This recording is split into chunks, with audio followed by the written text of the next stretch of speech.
पुण्यश्लोक लोकमाता राष्ट्रमाता अहिल्यादेवी होळकर यांना मी नमन करतो, त्यांच्या चरणी नतमस्तक होतो। या देशामध्ये ज्यांनी हिंदू अस्मिता जागृत ठेवली, ज्यांनी अनेक आक्रमणानंतर सनातन धर्म जिवंत ठेवला, ज्यांनी लोकशासन आणि लोकप्रशासन कसं असू शकतं याचं आदर्श उदाहरण छत्रपती शिवरायांच्या नंतर दिलं, अशा पुण्यश्लोक अहिल्यादेवी होळकर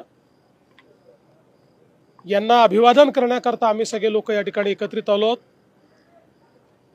मागील वर्षी आम्ही त्यांच्या 300व्या जयंतीच्या निमित्ताने चोंडीमध्ये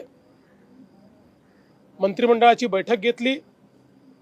महाराष्ट्रातले जेवढी शक्तिस्थळ आहेत त्यांचं पुनर्निर्माण करण्याचा निर्धार आम्ही केला आणि मला सांगताना आनंद वाटतो की जे निर्णय इथे घेतले ती सर्व कामं आम्ही सुरू केलेली आहेत आणि इथलाही विकास आराखडा हा मंजूर झालेला आहे।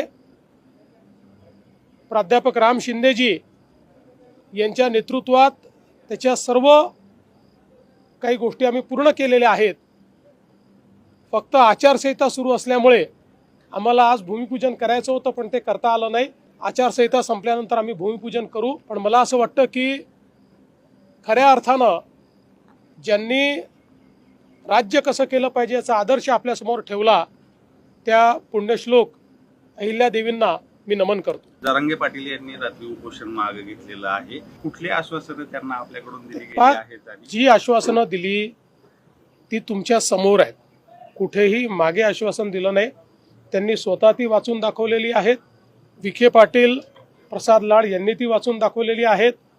त्यामुळे सातत्याने मराठा समाजाला न्याय देण्याची भूमिकाच ही आमच्या शासनाची राहिलेली आहे, त्यानुसारच कारवाई केलेली आहे। कुठेतरी ऑडिट होणं गरजेचं असल्याचं आमच्या रोहित पवार यांनी म्हटलंय। असं आहे की कशाचं ऑडिट केलं पाहिजे याचं खरं म्हणजे भान ठेवलं पाहिजे आणि इतक्या महत्त्वाच्या पर्वाला अशा पद्धतीनं राजकीय रूप देणं, राजकारण कुठे करायचं आणि कुठे करू नये याचं भान असावं एवढाच माझा सल्ला आहे।